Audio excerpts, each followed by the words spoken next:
Hello, hello, and welcome back to the Sober Butterfly podcast, where we embrace the beauty of sobriety and empower each other to live our very best lives without alcohol. I am thrilled today to have Miss Elaine Williams join us for a very special episode where we will explore the importance of humor in the journey of recovery. Elaine, thank you so much for being here. I'm just so honored to have you on the show. How are you today? Wow.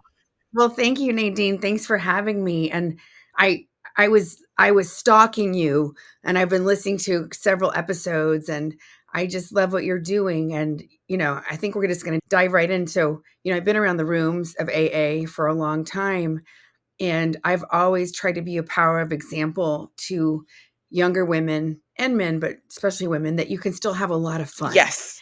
Because, when I first stopped drinking, I was like, "Oh, nothing's gonna be fun, and how am I gonna do the boring things and the boring parties?" And I think everybody goes through that, but I've always tried to, share my experience and talk about, like, you can still do wild and crazy things. You're just sober, but you can still, and if you're really tuned into, like, life and your evolution, it's pretty exciting, you know? I 100% agree with you, and I think so many people can relate to this idea of sobriety. We know the common mistropes, which is like it's boring. Like quite literally, the word sobering sounds terrible, and I too felt like it was a death sentence. I was literally like, oh my god. First of all, the problem I faced was I didn't know any sober people. Well, I knew like one sober person, but they weren't fun. So it wasn't like a very good Right. example of what it could look like. So I appreciate that. And I Right. think you and I just connect so much in this idea that like we love to bring humor and lightness into our sober journeys because while there is like very real hardship that can be attached to that and associated with that, for the most part, I feel like the fun I have today is 10 times real and authentic and better than the fun that I thought I was having when I was using Yes. substances. Yes, that's such a good point. And, I mean, I think of also how many times I wanted to go do things, but I didn't because I was drinking or drugging or whatever.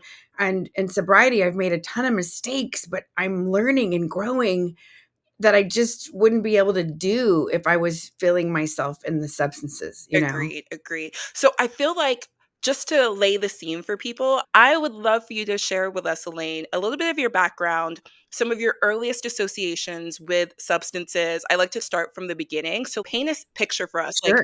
early associations with substances, what that looked like for you. And then I know that you also spent time in New York, so I would love to touch on that as well. So if you don't mind, take it away. Okay, sure. No, I love it. So, I'm 56. Wow, you look So amazing. my Sorry. parents divorced. Thank you. It's good filters and lighting. No, my parents divorced when I was 4, and at the time it felt like nobody else did that. And so I remember feeling like I had a huge hole from a very early age, and I always felt like something was wrong with me, and something was definitely wrong with my family. I can just remember feeling like not at ease most of my life and really in my head, and I didn't understand the divorce, and so I always felt like something is wrong, and so I was trying to fill the void from, like, at an early age from food. And then I found theater, and I was like, "Oh my god, lights, camera, action, audience, love, sign me up." And I'm grateful because theater really saved my life. It was one of the few constants. And so my father was a dentist and a pharmacist, which I have jokes Oh, about wow. that, but it's really true. Yeah. He wouldn't let us eat candy. We could snort it. We just couldn't eat it. I was joking. Anyway, so he married this woman who worked for him, and she was probably undiagnosed bipolar, and she had had a lot of trauma. She'd been a victim of the Holocaust. And so she became a raging addict. And so it's so interesting. Like, it's such a crazy disease because my dad would be like, "Oh, all these drug addicts are calling, trying to get more drugs." Meanwhile, his wife is taking all a tons of drugs. So I remember just being around drinking and drugs from a very early age. And I thought everybody took codeine. Like, I thought codeine was just like aspirin. And then when I had my first drink, it was a grasshopper, like the creme de mint and ice cream. And I remember loving the feeling Mhm. of kind of like, ooh, and wanting more immediately, like just wanting more. And I feel like that's my personality. So, anyway, so I'm growing up in this family. Some bad things happen to me. with my brother's friends and then a cousin who was an adult. I was molested and I didn't know I could say no. And it was very confusing because I liked the attention, but I felt dirty about it. But it was like, and there's nobody you can really talk about, right? Mhm. And so that was part of that's when I started becoming bulimic. So I was put on my first diet in the first grade, and then when I was 12, that's when the sexual stuff started happening.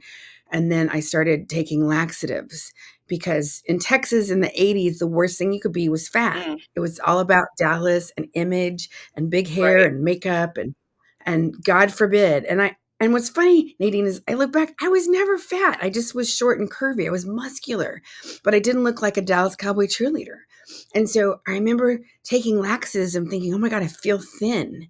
And it never occurred to me like, yeah, Karen Carpenter died from taking laxatives, Yes, but it's tragic. when you're yeah, and when you're in trauma and you don't have tools, and I know my parents tried the best they could, but they were dealing with their own isms. And so fast forward, I go to college.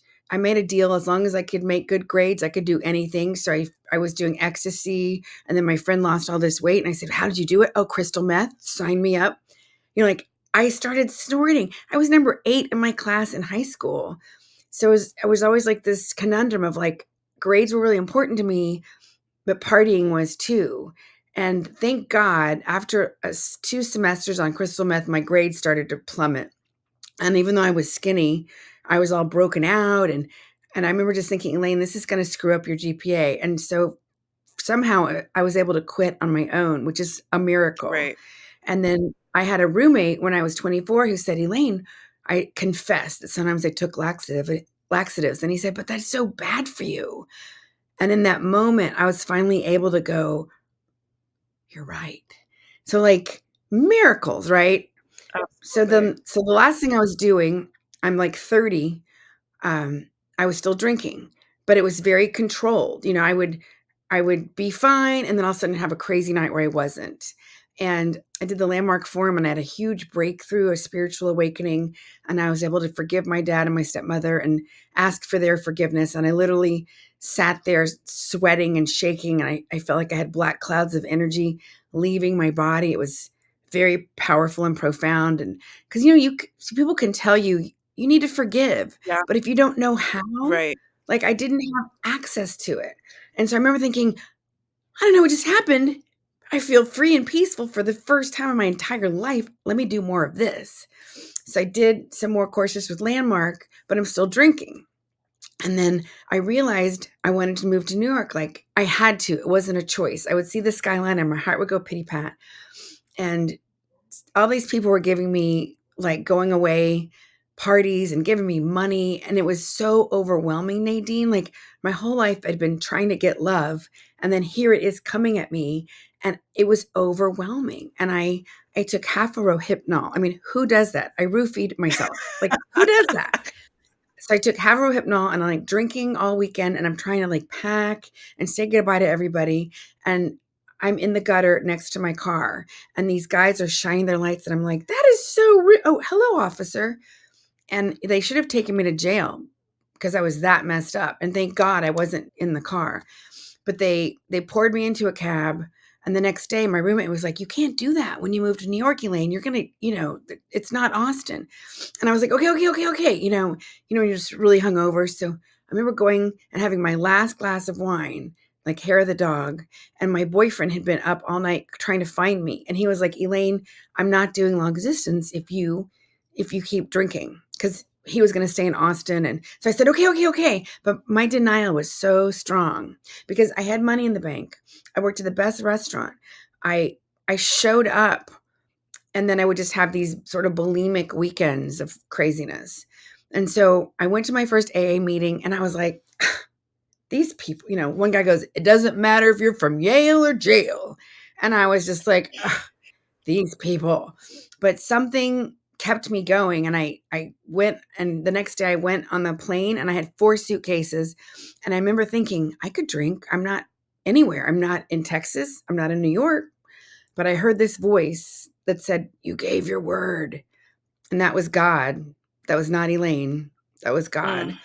And because all my courses at Landmark had talked about integrity and honoring your word as yourself, and so I got off the plane, and the next day I went to my second meeting on Park Avenue and 50th at St. Bartholomew, and I kept going. Even when I didn't understand it, even when I thought, "Are these people crazy because 'cause they're New Yorkers or because 'cause they're alcoholics?" And then I was like, "Okay, both. I think it's both." But I'm so grateful, Nadine, that I kept going because I would hear stories of people who were like, "I was a CEO of blah, blah, blah. I was a stay-at-home mom and I became homeless."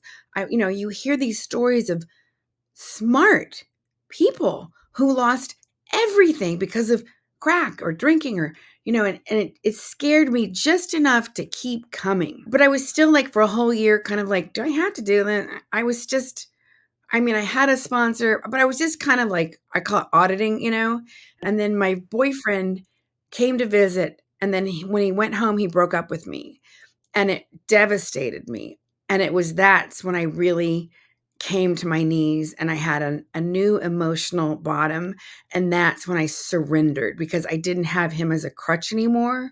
And I needed the Mm. program. And I'm so grateful. And then I proved that I was staying sober for me, not for him.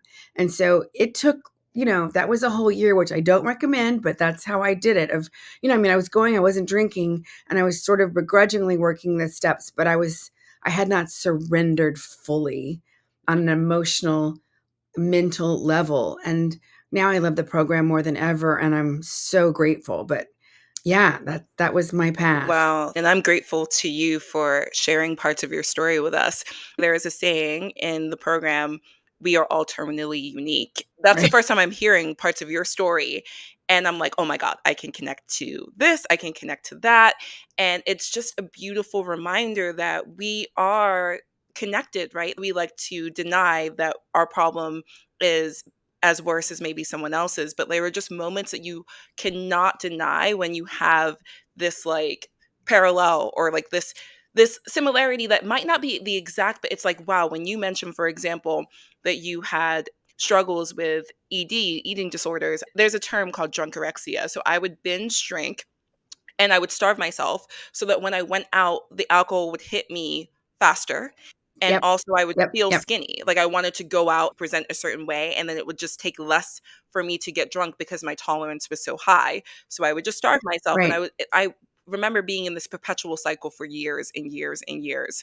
Also, the part where it's like you mentioned, I'm sorry about the sexual molestation that you faced, but the part where it's like you feel as though there's this attention that you're getting, and even though it may not be positive attention, you crave the attention because you really crave a sense of loving and a sense of Right. belonging and a sense of wanting that self-love that maybe you can't give yourself in the moment. So someone else is giving you that attention and we conflate the two. And then like the crutch of having your ex-boyfriend be in your life and when he finally left, like that was your full reckoning moment where you came and you surrendered. Like all of that are things that I can very much relate to. So I really, really thank you for sharing that. And it's For interesting sure. that so you moved to New York in your 30s. So what was that experience? Now, like this is you after a year of being in the city, which is like probably one of the most amazing cities, but also there's so much at your Challenging, disposal. There's a lot right? of temptation, is the point I'm trying to make. So I moved here in my early 20s and I did all the things, and it was a very tenuous experience for me. But I'm wondering for you, what was that like? Was it hard for you to withstand some of the outside pressures of being newly sober, fully sober in a city like New York? Well, that's a great question. Thank you, Nadine. I really do think it was God's plan for me because like I was doing the Artist Way, which is a 12-week program and it's all spiritual, and the woman who wrote the book is Julia Cameron. She's sober, and I sort of accidentally started this, and it was 12 weeks to when I moved. Like there were so many things, but I think for me if I'd stayed in Austin because I knew every bartender. I'd worked in restaurants for years. I partied with Willie Nelson. Like it would have been 20 times harder for me in Austin because that was like my old stomping ground. That's where I first went to college. And then here I am, pluck, in New York. And I'd visited, but it's very different when you live there. But it was still really hard because they would say, don't change anything in your first 90 days. And I was like, "Oh," or they New go, city, "Keep coming newly back." single, like, just everything I was mean, different, I'm assuming. it was so hard, and I had to keep moving, and then they're like, "You can't wait tables, you have to wait." And I was like, "That's all I know, waitressing and acting." And so I'm, like, temping, and I remember I got my first check and I got half, like, they take out so much more in taxes, and I remember just bawling, and, I'd never been that broke before except when I was, like, 18, and so, like, but something I just knew I was supposed to be there, and I was in this amazing acting class, and I really lived for that, and I had this amazing teacher. But yeah, I was intense, Nadine. People and I'd run around to auditions and people go, "You're funny." And I'd be like, "What do you mean?" Like, because I was just so angry because, I had missed my vodka, my friend, just being able to check out and learning to adjust. And then that's how I fell into doing improv and then stand up because people kept saying, "You're really funny." And I was like, I couldn't see it. Like, I thought of myself as like the ingenue that I no longer was. I hadn't caught up with myself. And then luckily, I kept getting it from casting directors and acting people and friends. And so I was like, okay, I guess I'll try improv. And then I did a one woman show workshop. And then I did some improv at UCB. And then I took a comedy class. And, my whole life I was funny in the moment, right? Improv, Neil Simon, da, da, da, da. But like trying to write on demand, it was like crickets. So I go home and I eat ice cream and cry. I was like, what the hell? I was so uncomfortable. And I said, Elaine, just finish the darn class. Just go to the show, expect no laughs, and just say you tried it. So the night of the show, I get up there and when I start talking about my dysfunctional family stuff, people are howling. And I wasn't even trying to be funny. Just telling And the I had story. this light bulb moment. Oh my God. Oh my God, I'm supposed to help people. I'm supposed to help people who maybe won't go to the forum or do therapy. And my life made sense because there had been domestic violence, many sexual assaults, roommates who stole from me, parents who stole from me. I mean, the list was long, and I thought, oh, the more I heal myself, the more I can help others. Wow, and it just made sense finally. That's And I beautiful. hadn't thought about it, in that way before, and so yeah, and that's how I started speaking on college campuses. I had this woman, and she said, "I need a girl on my roster. I've got all these guys, and I wanted to do comedy because it pays well if you can get bookings." But they're like, "You're gonna be up against people who've been on the Tonight Show 10 times, Elaine. You're not ready. You're funny, but you're." But then they said, "Didn't you have a bunch of addictions?" And I was like, "Yeah." So I came in, but you won't believe this, but I came in as the funny eating disorder girl, and I was very real and raw. And I was like, "I don't believe in diets." And they were like, "Wow." Like the kids loved it. And I have beginner's luck. Like I booked the first movie I ever auditioned for. So the first college conference, I booked like 15 schools. And I was like, Wow. "Oh, this is easy." Well, not always. So anyway, then my next agent said, can you talk about drugs and alcohol?" And I was like, "Okay." So it kept morphing. And then my next agent was like, "Can you talk about your sexual assault?" And I was like, Ooh. let me think about that." I mean, Oh, I man. prayed on it and I thought, Elaine, if you can save one kid Mm. from half of the stuff you've been through, the self-hatred, the shame, the isolation, the loneliness, the all the things you didn't even know. So I started speaking on it, and this was before Me Too was so mainstream. So it was hard, Nadine. People would, if I was too flippant, they didn't like it. If I was too dramatic, it's like I tried to be very neutral, but people would get triggered. But and then I had some friends say, "But Elaine, isn't your commitment bigger than, being popular or whatever?" And so I helped kids stop cutting. I got kids into Al-Anon. This one guy in New Mexico, he said he had just been assaulted and he had stopped going to class. And so he thanked me and now he's thriving. So sorry about the dogs. It's okay, there's so many I sounds in my background too. okay. Um, so anyway, so I really loved the work, but then my agent was like, "I'm quitting the business." And I was like, "What?" So I still speak on those topics if I'm asked, but I've been focusing on building my coaching and other things. But I feel like we need to have conversations so that we can stop the cycles There's generational abuse, there's generational trauma, and not to wallow in it, but when we can talk about it in a constructive way. So for some people it's therapy, for some people go work with horses, for some people it's go to church, for some people it's go to a 12-step program, for some people it's all of the above, right? But I feel like when we can talk about it, then we can break the pattern and help people who don't know. Like, people still don't know about Al-Anon. I just want to commend you because I think it is really a fine balance trying to help people through humor, but also telling your stories and being vulnerable enough to share really, really difficult truths with people in hopes of helping Yeah. them.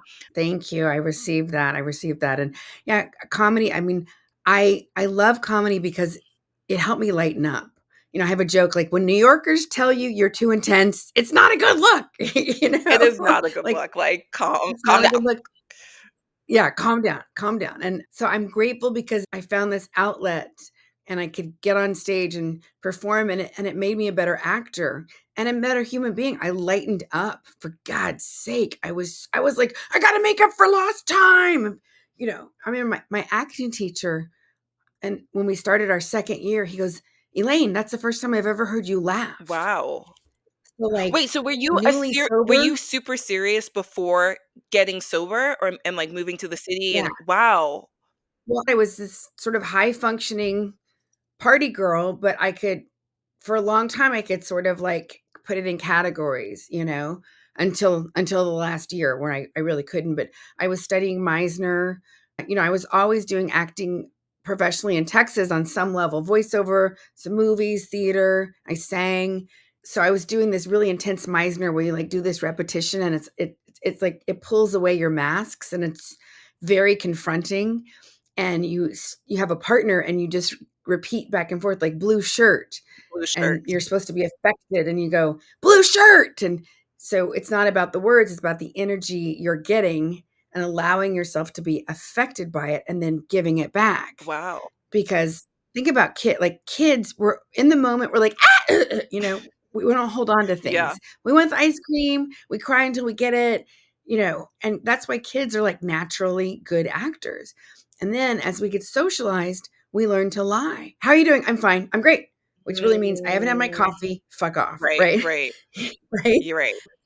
And so the repetition is a way to really unmask and let yourself really be affected. So here I am, newly sober. I would cry and clap. Like, Mhm. I was so good at it because I'd been studying it in Austin for 2 years, but also because I was newly sober. So I kind of led our class in a way because I just had access to emotions because I was so raw. Rawness, yes. And so I'm so grateful for all of that work. And actually, I use some of that work when I work with speakers to help them, just waking up their instruments, because we have these amazing bodies and a lot of us don't use them. We're trying to be polite and polished and all the Yeah, I things. definitely think that a part of for me too, I compartmentalize parts of myself. And when I got sober, I was met with the real me, or not even the real me, just like a base level rawness, right? Like I hadn't experienced before or in a long time. And I think that's why so many people find solace in activities that they did when they were a kid, like even like you kind of regress back Right. to I started drinking around age 13, 14.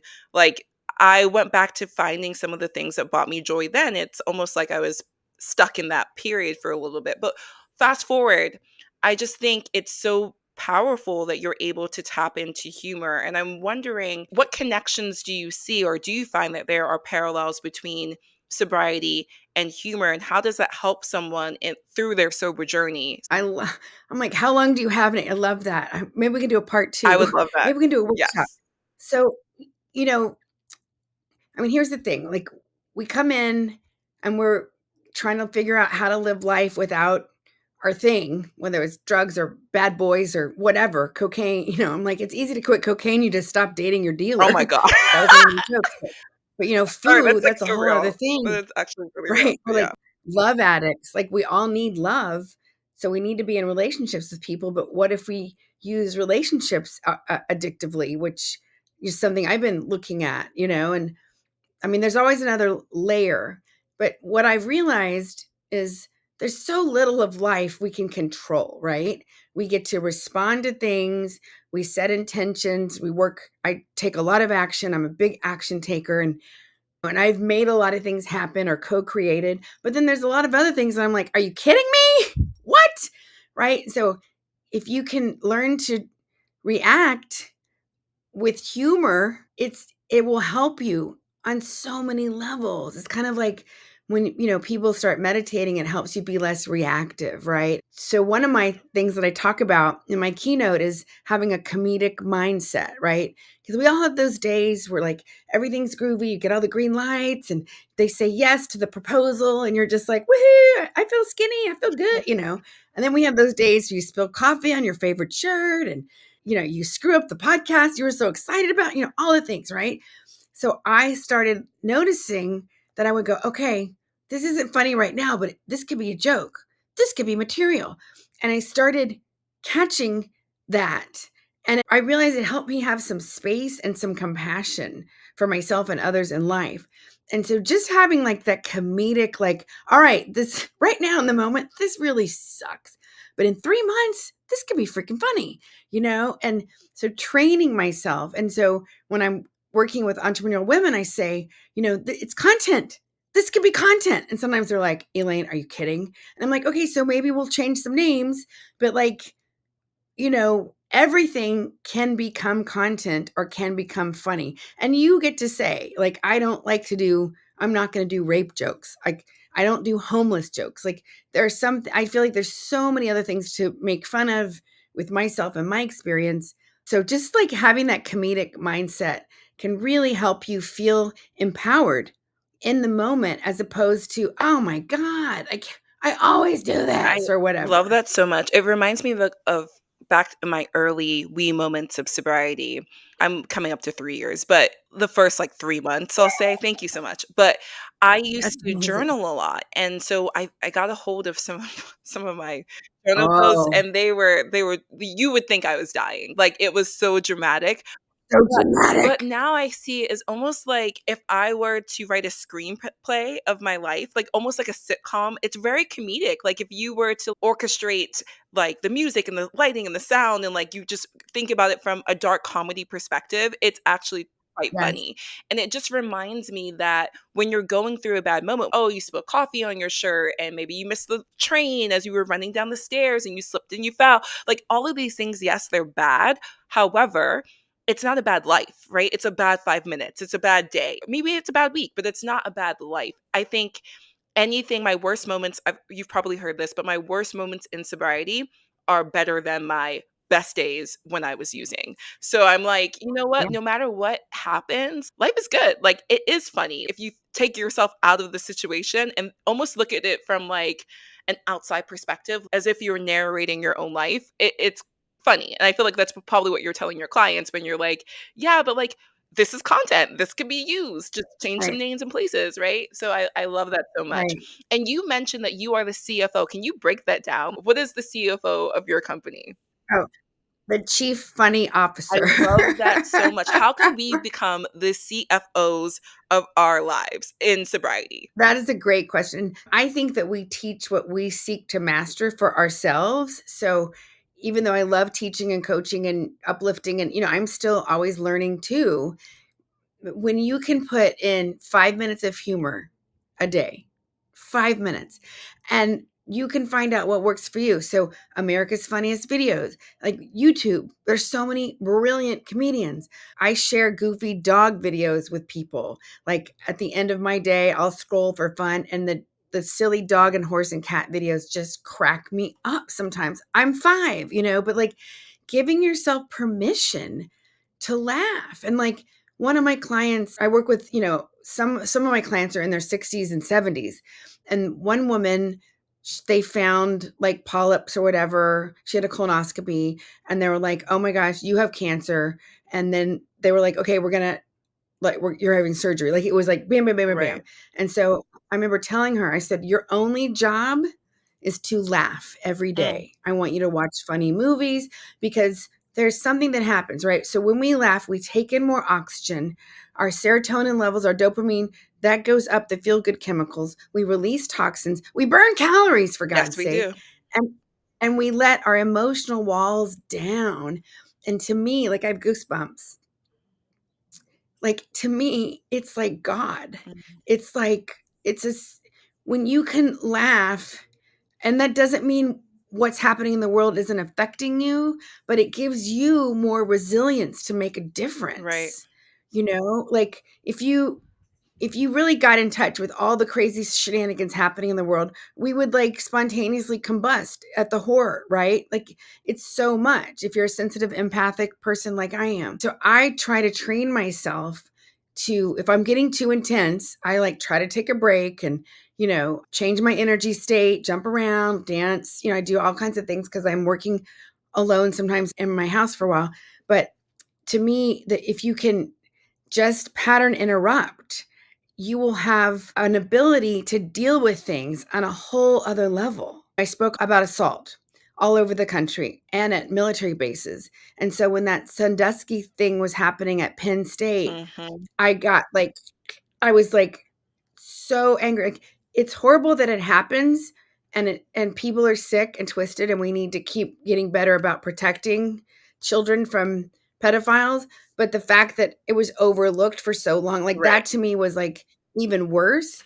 But I was in such a state of like I remember I had to go to 2 yoga classes that day and I said, "Okay, Lane, you're in timeout. No more news. Like you're not good to anybody when you're in this state. Right. Yes, you're right about how horrible it is, but if you're in this righteous, crazy state, what good are you? And so I learned like I watch the news, but I'm careful with my brain. Before I go talk, I don't watch the news. I don't talk to certain people. Like I really want to protect so I can be of service. And so I always teach people like it's okay to laugh. It doesn't mean that you don't care. Yeah. Like it's okay to still have fun because you need to laugh at your humanity and it will help give you space and resilience. And it's okay. It doesn't mean that you don't care or that you're And insensitive. it doesn't mean that people won't take your message seriously, because I think so many people believe that, like, if you inject humor, like, it diminishes the value of the message or what you're saying, and that's not true. I would argue actually that when you can make someone laugh or when you can inject a lightness or humor into a situation, it kind of lowers people's barriers, right? It's like the opposite of like me attacking you, right? It's like Yep. then immediately people's walls go up. But if I'm like making you laugh and we're having this exchange, I feel like you're more receptive to what I'm going to say next, right? So it's almost like a tactic that you can use to connect people and have them think beyond what maybe they were privy to listening to beforehand. Absolutely, Nadine. So I talk about this. So when a woman walks on stage, especially if she's attractive, thin, I had this scientist woman, she was perfect. She was so beautiful and so smart. And I was like, okay, so when you first walk on stage, all the women in the audience are going to hate you for a second because it's just cave women. So if you can crack one joke about how you should have seen me covered in milk an hour ago or trying to get the kids off to school. We need to know that you're human Right. and then we can hear you. And so I love to teach people about or just saying starting off with a hooking question that can make people laugh. A lot of times people are like, "Oh, I don't have to worry about this speaker." Because sometimes we've had speakers where you're like, "Are they going to make it? Are they going to fall over?" They seem so nervous. Right. And so yeah, humor can be like the best secret weapon And in so many And different ways. also, like, in connection to sobriety, it's like it doesn't mean that your sobriety isn't serious just because you're poking light or poking fun at the things that you did or you're doing in your sobriety or what you did before sobriety. It's just this idea that I'm human, like you said, and I'm going to make mistakes and I'm going to own up to those mistakes and I can even laugh at those mistakes. So I think so Right. many people I know, like, have DM'd me or like comment things about just like, I love how positive you are and how funny your pages. Like, I of course I take my sobriety serious. It is the most serious thing I have going on for myself because I Right. wouldn't be able to do anything without it. Anything. So it's like, of course it's the most sacred thing to me, but that doesn't mean that I'm not going to have fun with it. I'm not going to laugh at myself Right. and poke fun at some of the things that I do or we do in the sober community because it humanizes us as mentioned. I love that. I love that so much, Nadine, and I love that you're traveling and sharing about that because To me, travel is it's one of my passions, and I had to learn how to do it sober. And Adjustment. Yes. airports, I was listening to your thing, like, ooh, yeah, like I like to do work at airports. I make program calls at airports, and I also go hang out in the bookstores because it is like this weird no man's land kind Absolutely. of place. But I love it. You can have so much fun traveling. You don't need alcohol, and you actually can see a lot more because you're awake and aware as opposed to being hungover or whatever. Yeah, airports were especially triggering to me in the beginning. And funny enough, within the first month of my sobriety, I embarked on a like 6 week, six country tour. And they say, like, don't disrupt, people, places, things. Or I shouldn't say don't disrupt. Very similar to you, like, you changed everything. And they're like, no, no, no, like, stay, keep the routine. But I felt like for me personally, I needed to kind of keep myself busy in the early stages of my Yeah. sobriety, and New York was triggering for me because Oh my that was my gosh. playground. That's where I did all the things. So I went off for 6 weeks with 2 girlfriends, 2 trusted sources who could help hold me accountable, and it was one of the most amazing trips I had because it was the first time that I was able to travel sober, and it was just a way for me to, like, kind of like take myself out of obsessing about the fact that I wasn't using substances and see the Right. world, and then see that I can have fun without substances while I travel, Yes. because traveling for me also is one of my most, like, favorite things that I ever will do and continue to do. But when I was doing it drinking, it was very dangerous. I was putting myself in very compromising situations, similar to what you mentioned when your friend was like, "Elaine, you can't pass out in New York." Well, that was me passing Right. out in foreign countries, like, literally going out by myself because I love to travel with people, but, like, if no one wants to go, I'm going by myself.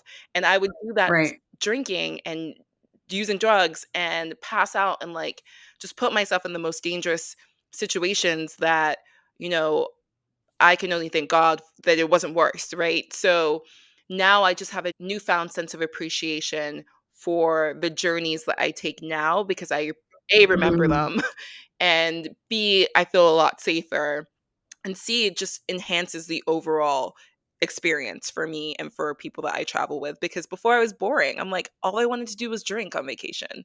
Like, that's not fun.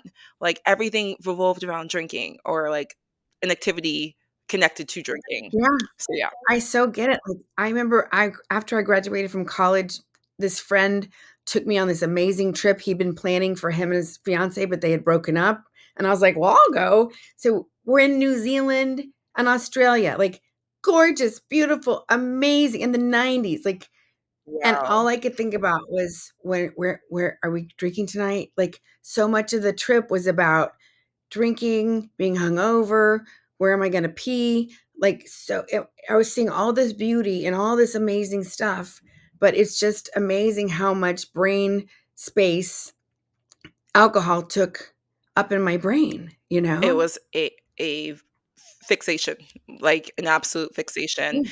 and I just feel free. I That's the best sense of liberation, and the best gift I've given myself is, like, the freedom to not obsess about when I was drinking, when my next drink was, like, how I was gonna get my next drink, just all of the things. So I Yeah. kind of want to wind down our conversations, and I do think that we Sure. need to have a part 2. So I'm going to ask the Okay. audience, what other questions do you Yeah. have for us in regards to this topic of humor and sobriety? But I would love to ask you, Elaine, like, what piece, I don't necessarily say advice, but, like, I can't think of another word right now. So just in terms of tips or strategies, what piece of advice would you have for anyone who is looking to embrace humor on their sober journey? Oh, that's a great question. I'm a big fan of notebooks, and it could just say, I'm going to study comedians and who do I think is really funny? Like, I think Wanda Sykes is brilliant. I love her for so many reasons. Maria Bamford is quirky and weird, but I love her too. There's other people, I respect them, but they don't make me laugh. But I think their act outs are great or whatever. So if you could, that's a great way to be like, okay, 5 minutes a day, I'm going to watch different comedians and think about, who I love or what. And then also you can get a comedy buddy and you can send each other, say, okay, every day every night, whatever, I'm going to send you my favorite goofy video from the day and you send me one. Or you can, you know, go look at the Far Side things. Like there's so many ways you can just add it into your life. And then if you want to take a stand-up class, you should call me. I'll tell you who to work with or whatever. Going to an open mic is so freeing and scary and terrifying, but I have brought so many people. I would bring people from work and I'd be like, "Oh, I signed you up, by the way. Go." And they'd be like, "Are you kidding?" But then they always thanked me. So there's a million ways you can just start playing with the idea of humor and comedy. You can take an improv class. There's improv classes over Zoom. I know a great improv teacher, so feel free to reach out to me. There's books you can read. Like there's so many ways you can learn to cultivate humor. It's like my yoga teachers say that we cultivate calm, and we seek more understanding and awareness of ourselves at certain times. And I believe that you can cultivate comedy. Not everybody's going to be brilliant like Richard Pryor or Joan Rivers, but you can learn to be funnier even just for yourself. And it's a gift that keeps giving. And another thing is, like, if you're not having fun in your home group, maybe it's time to try a different home group. Like my home groups, we That's laugh. good. Not all the time. I mean, sometimes it's really heavy, but sometimes it's funny. Like on Saturday, I go to this meeting in person in Dallas, and the guy, he goes, "I remember I would drink all the time on my mountain bike, and I would think I am the best drunk mountain biker ever." And we're all laughing at just like the insanity of that. Like he's lucky he didn't kill Right. himself, right? He didn't end up in the desert dehydrated, and. But yeah, like there's ways you can cultivate it, or you can just think about how do I want to add more comedy. And we all want to laugh more in our lives because it's good for our soul. And you can go see comedy shows. Like, just I invite you to experiment and just be in this inquiry of, who do I love and why? And maybe when you were drinking you loved Andrew Dice Clay, but you realize he's a misogynist and that's not your speed anymore. It's okay to change. I used to think some people are funny, and now they don't do it for me. It's okay. Yeah. Just give yourself some space. I love going to comedy shows to this day. Comedy is something that I've always enjoyed, but I actually appreciate it more now from a sober perspective. But I find that I enjoy myself more because I'm more observant of the crowd and like the dynamics of the space, and I feel the energy more. And if I laugh, it's truly because I think it's funny, not because I'm inebriated and the person, right? I'm Tipsy. just like tipsy, Right. right? But I think if you can get a good laugh out of someone who is completely sober, it means more. Like, I think the value of the laugh is Ah, worth more.